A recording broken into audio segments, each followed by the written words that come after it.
So hello mga kulitshop, isang magandang umaga po sa ating lahat. Ayan, so ngayon po ay summertime na naman at talagang nagiinit na ang panahon.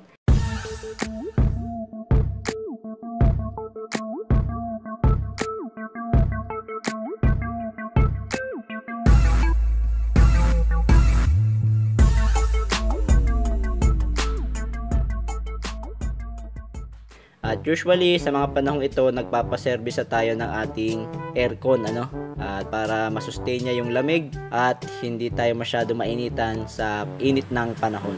Dahil nga altis yung hawak natin, hindi natin alam kung kailan pa ito nalinisan ng AC niya Siguro mga 5 years na yung tagal nitong sasakyan doon sa kapatid ko, hindi ko alam kung napalinisan niya na yung AC. Kaya napapansin ko nung nag-summer, nung uminit ang panahon, hindi na siya ganun kalamig. Nababawasan na yung lamig niya, lalong-lalo na sa tanghali. Gusto ko sanang palinisan yung AC nito. Ang problema lang is yung ganitong klase ng sasakyan, hindi katulad ng crosswind natin na madaling magpalinis ng aircon. So ito kasi kailangan baklasin yung buong dashboard para makuha yung kanyang evaporator sa gitna. Unlike dun sa ating crosswind na nandito sa banda dito. Ayan. So yun yung medyo komplikado sa kanya at matrabaho. Pag dinala ko siya sa aircon shop, hindi ko rin alam kung magkano yung bayad sa kanya. Siguro mas mahal-mahal compared dun sa bayad natin dati dahil nga talagang kailangan baklasin yung dashboard niya.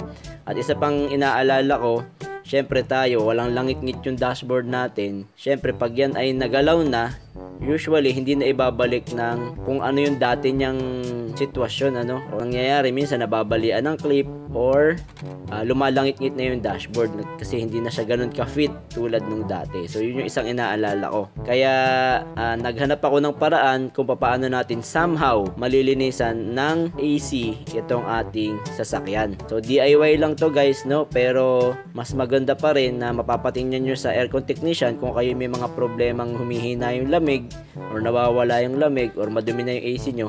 Maganda pa rin talaga na pumunta kayo sa AC technician para sila mismo ay makapag-assess at maayos nila kung ano yung problema ng inyong AC at malinis na tama yung AC natin. Pero dahil nga po tayo ay alam nyo naman si Mr. DIY, titingnan natin kung susolusyon na natin yung init paghilaw ng lamig ng AC natin sa pamamagitan ng ating DIY. So isa rin pang problema na tinitingnan ko dyan is yung sa fan, sa radiator fan natin kasi medyo parang tingin ko humina na yung ikot ng radiator fan natin So isa rin kasi sa mga dahilan hilaw na lamig ng AC natin is yung radiator fan. Ayan. So dapat yan kasi pag nag-on yung aircon natin, mabilis yung ikot para makahigop siya ng hangin, mapalamig niya yung condenser at saka yung ating radiator. Dun muna tayo sa pinakamura na magagawa natin para dito sa ating sasakyan. So yun nga po yung paglilinis ng ating AC. So i-DIY lang natin to guys. Tingnan natin kung magkakaroon ba ng improvement pagdating doon sa ating lamig ng ating sasakyan. So eto guys yung nabili natin na pang DIY na panglinis ng AC natin. So sa halagang 272 pesos Mamaya natin sasabihin kung ano to. So pero bago po ang lahat, shoutout muna kay si JJ Barosa, kay Sir Ramilio Labugen, kay Ma'am Marites Magno, kay Sir El Manuel Shonko, Sam Ligayo, Raul Sabandal, Lita Barga, kay Sir Raven, Chito Alvarez, Mark Loren, kay Mel Fernandez, kay Ma'am Erma Crook Aguila, Alexis Jan Banatikla Horado, Alden Abuyan, Kenneth Losada, and kay Ma'am Colleen Parungaw. So maraming salamat po sa patuloy na pagsuporta nyo sa Kulit Shop at sa ating mga kakulit. Maraming salamat po sa patuloy na pagsuporta sa Kulit Shop. So unbox na natin to guys para mabilis tayo DIY na natin siya. So buksan natin to.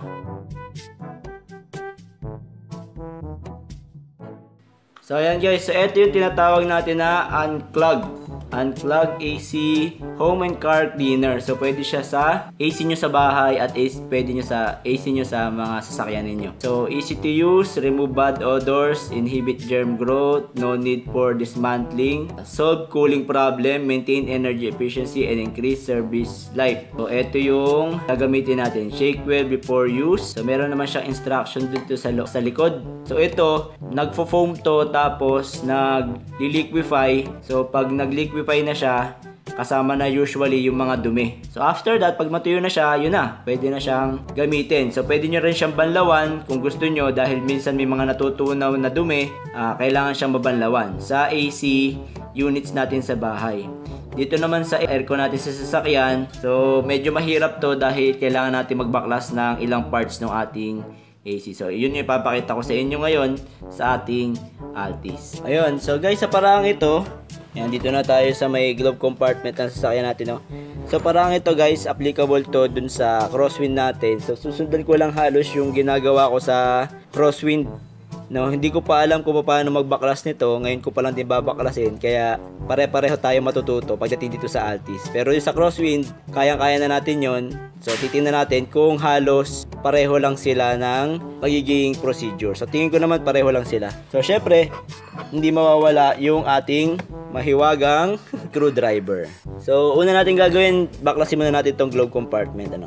So sa pagbaklas natin nito guys, tatanggalin lang natin tong holder niya sa gilid. Ayan.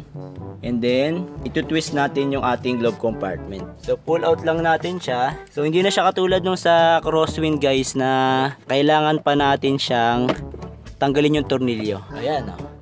So, hanapin nyo lang yung tamang position para matanggal natin tong glove compartment. Tapos, tabi lang muna natin saglit. So, after natin matanggal tong glove compartment, locate nyo lang tong blower natin, ano. So, sa pagtanggal ng blower motor, hanapin nyo lang, punta lang kayo sa ilalim, and then hanapin nyo lang yung tatlong tornilyo. So sa pagkakataong ito, ayan, ito gagawin nyo guys ng with caution, ano, kasi medyo titiwarik kayo ng konti. So pag hindi kayo sanay na nakatiwarik, nakatungo ng matagal, I-suggest na ipagawa nyo na lang sa iba para hindi kayo mahirapan. Baka mahilo kayo bigla, mahimatay kayo, ayun. And then sa init ng panahon ngayon, medyo delikado talaga. At kung maganda, mayroon kayong garahe na mapapaggawan na maluwag, no? Para nakakabukas kayo ng mga pintuan ng sasakyan ninyo para pumasok-pasok yung hangin. And then makikita nyo tong connector nya sa blower motor, ipe-press nyo lang to, and then hugutin nyo. Kung nahihirapan kayong hugutin siya nang nakakabit, pwede nyong unahin na tanggalin yung blower motor. Yan. So natanggal na yung connector, hanapin nyo lang yung tatlong tornilyo lang naman to na ganito kalalaki. So pag natanggal nyo na yung dalawang tornilyo, medyo sasambutin nyo siya kasi medyo mabigat itong blower motor natin, ano, baka bigla siyang bumagsak. So yung isa nandito sa may bandang dulo, kaya mas maganda na may maganda kayong pwesto para matanggal nyo ng komportable itong mga tornilyo na to.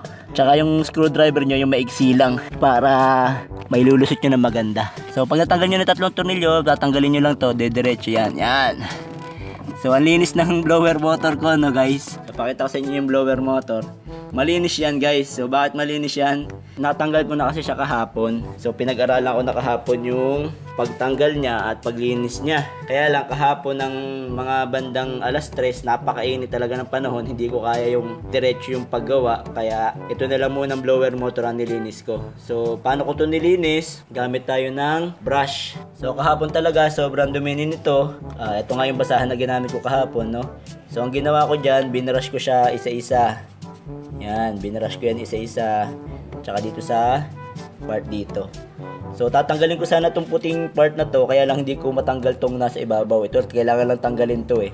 Kaya lang pagka na-pry out mo na siya, kaya tsaka mo siya mahuhugot yung blower para mas malilinis mo siya ng mas maganda. Pero dahil hindi ko siya magawa, wala akong pangsungkit nung lock niya, ang ginawa ko is sinungkit-sungkit ko na lang tong bawat grills niya. So at dahil nga masyado makapit yung mga dumi, gumamit ako nitong foam cleaner natin na Getsun. So in-spray ko siya and then binrush. Yan, binrush ko isa-isa. And then para masungkit yung mga duming nakasiksik, gumamit ako nito, basahan, tapos itong maliit na kawad. So tapos ang ginawa ko, isa-isa ko siyang kinuskus hanggang matanggal ko yung mga dumi. Saka dito, yan. So tiyaga-tiyaga lang, no, para matanggal siya. So yun yung diskarte natin para malinis yung blower. So dahil natanggal natin yung blower motor, tanggalin na rin natin tong filter natin. Yan. Para mahugasan na rin natin tong filter or mapunasan natin. So sa filter naman na ganito, brush-brushing lang natin.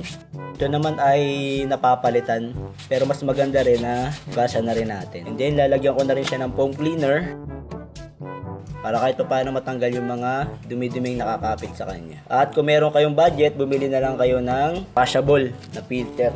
May nakita ako sa shop, sa Lazada. Lalambot siya, papatuyo lang natin guys. Then gamit tong basahan, yun, yung maaabot ninyo, punasan nyo na yung loob ng inyong blower compartment para malinis. Tingnan natin sa baba kung maaabot natin yung housing. Yan sa loob. Punasan na natin para matanggal-tanggal na yung mga dumi-dumi. Yun nga lang, medyo titiwarik lang kayo talaga guys. Careful lang, no? So ang evaporator kasi nito guys ay nandito. Yun. Dito. Yan, paloob. Ito nyo naman ang dumi, oh. So malamang sa malamang, marumi na rin talaga yung ating evaporator. So yun, dyan sa loob na yun. So doon natin ilulusot yung hose mamaya para sa paglinis nitong ating AC system. Ang sunod nyan guys, tanggalin natin tong gilid, ano? Yan. And then mas maganda malocate nyo yung drain plug. So hanapin natin yung drain plug. Ito yung drain plug nya guys. Pwede rin natin ilusot yung hose dito para maabot yung evaporator, no? Dito sa drain plug. At pwede rin dito sa may butas dito sa may blower. Yan, dito sa loob. So dalawa yung option natin. Gawin natin pareho mamaya. So tanggalin lang natin tong connection nya para mailusot natin yung hose mamaya sa drain plug. So dito pala guys, meron pa siyang another connection. So dito ko na lang siya tatanggalin. And then mamaya, preyan din natin tong drain plug na to. Papalabas. So dito ko siya tatanggalin sa gitna. Para mas mahaba yung kanyang connection. Kasi itong yung Altis natin, meron siyang deep dish matting medyo matigas. So dito muna natin siya ilalabas. Dito natin siya isprayan mamaya papaloob. Maghanda na rin pala kayo ng panahod, planggana. Sa paggamit nito guys, ilalagay lang natin tong hose natin dito sa nozzle. And then i-shake natin yung bottle ng. Pagka-shake natin na ganyan, tsaka natin siya i-spray dun sa loob. So ito, hanggat maaari, penetrate siya dun sa may evaporator natin. Pero dahan-dahan lang din para hindi nyo mabutas yung evaporator. So nakahanda na yung planggana ko para nakasahod siya dito. Kasi yan ay magdi-drip mamaya eh. Pwesto lang natin na maayos para yung sa pag-drip. Then ilulusot natin tong hose sa loob. So mamaya natin isahod yung planggana. Suot muna natin siya dito sa loob. Ayun guys, may mga bara-bara na nga siya. Sobrang dumi na siguro talaga nito. Ayaw niya na sumuot dun sa loob eh. Parang meron na siyang bara. Try natin, dito natin isuot. So spray nyo lang hanggang lumabas na yung puti dun sa hose natin. Ayan, so lumalabas na yung bula dun sa drain hose natin. So balik natin tong isang drain para mamaya masalo natin yung tubig niya. Taas muna natin ng konti. Tapos dito naman tayo sa may bandang taas sa loob.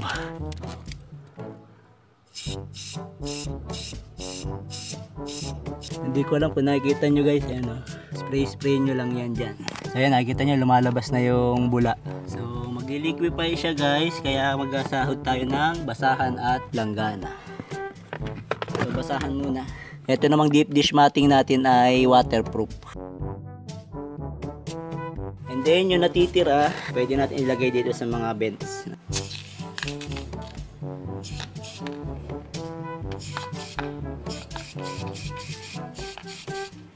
Ayan.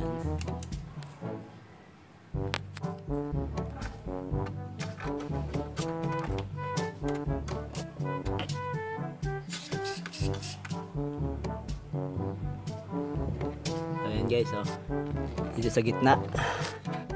Lusot natin hanggat may lulusot ninyo.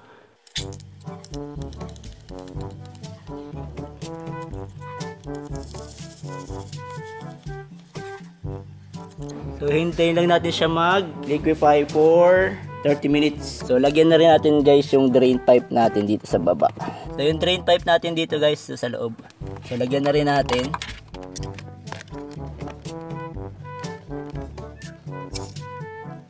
So after 30 minutes guys, tingnan natin kung ano nangyari dun sa ating AC, Ayan. may mga drip na kaunti na basa. So tingnan natin kasi kanina kung ano itsura nitong nasa drain plug natin. So nilagyan ko lang ng ipit para hindi matapon yung liquid niya no, nag-liquefy, no.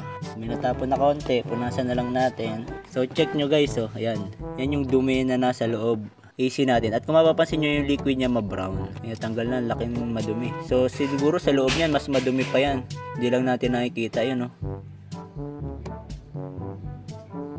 So may natitira pa akong laman ng foam cleaner natin. So ubusin ko na lang muna siya and then mamaya natin papaanda rin yung blower. So ikakabit ko na rin yung drain plug niya, yung sa drain niya, ibabalik ko na.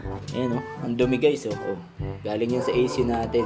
Okay, so ang gagawin natin is ibabalik na natin itong connection ng drain niya dati. So ibalik na natin siyang ganyan. Make sure lang na naibalik na natin ng tama. Mahigpit yung mga drain plugs, no?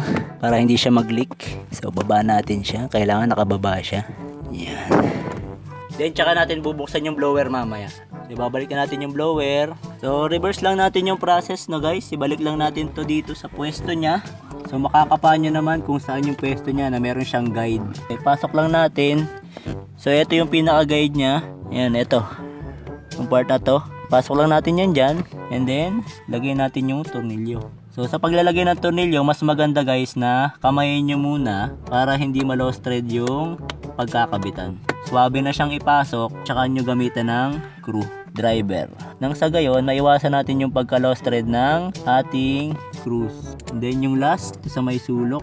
Okay, then ibalik lang natin tong clip nya, yung kanyang socket.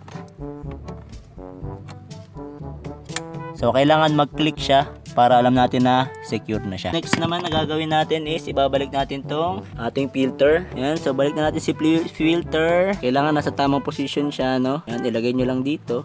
Pasok nyo lang. And then yung ating cover. Okay, so once nag-snap na, yun namang ating glove compartment. So sa pagbalik ng glove compartment, unahin muna natin tong pinaka handler niya. Pwesto natin ng maayos. Then ipwesto lang natin tong mga clip. Yan, yung mga clip na yan, ipwesto lang natin ng maayos dito sa lagayan niya. Then tsaka natin siya ibalik. So wag nyo kalilimutan na isabit itong pinaka hydraulic niya dito sa gilid. Tapos sarado natin. So malalaman nyo kung maganda yung pagkakabalik nyo kung siya ay lapat. Pag hindi, i-check nyo lang yung ilalim. So ayan, oh, lapat na siya. So i-check nyo lang dito sa ilalim guys, oh, sa kabitan niya. Kung nakalapat lang siya ng maayos pag sinarado nyo. Pag hindi siya lapat ng maayos, ibig sabihin lang nun, may sala sa nakakabit. Then last natin ibabalik itong nasa gilid na cover. Ayan, flip lang natin to.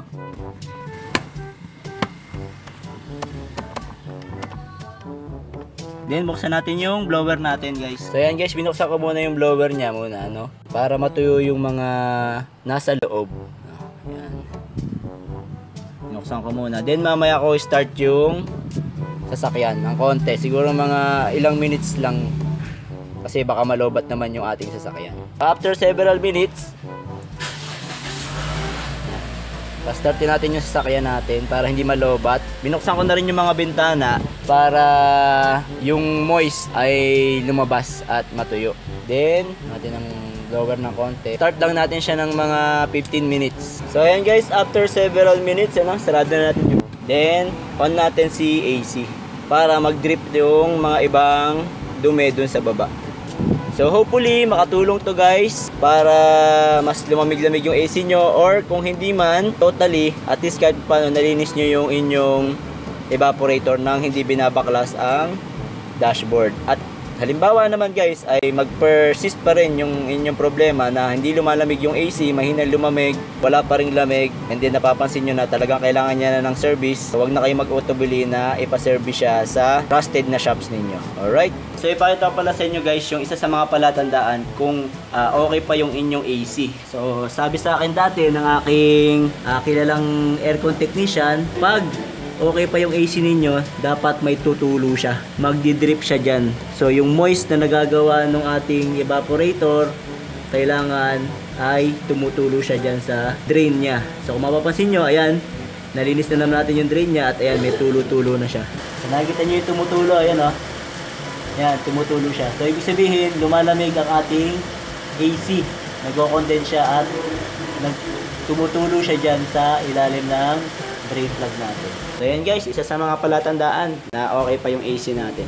So eto yung fan ko. Ayan no. Para sa akin, medyo mahina na yung ikot niya. Ayan, so isa siguro sa mga dahilan kung bakit medyo humina yung ating lamig ng AC natin. Ano. So dapat kasi malakas ang ikot niya, mabilis. So hopefully nakatulong sa inyo yung video natin ng DIY no backlash aircon cleaning ano. At dito sa loob, ayan. So masasabi ko na mas lumamig siya. Although nandito pa lang tayo. At saka 28 yan no. 28 yung temperature niyan. Pero mas malamig yung buga niya, no backlash. Alright, so siguro po ay hanggang dito na lamang po ang ating video. At sana po may niyambag na naman ako kapakipakinabang sa araw na ito. At sa mga hindi pa po nakasubscribe, subscribe lang tayo sa Kulit Shop. Ang shop na makulit pero walang physical shop. See you in my next videos. Bye-bye!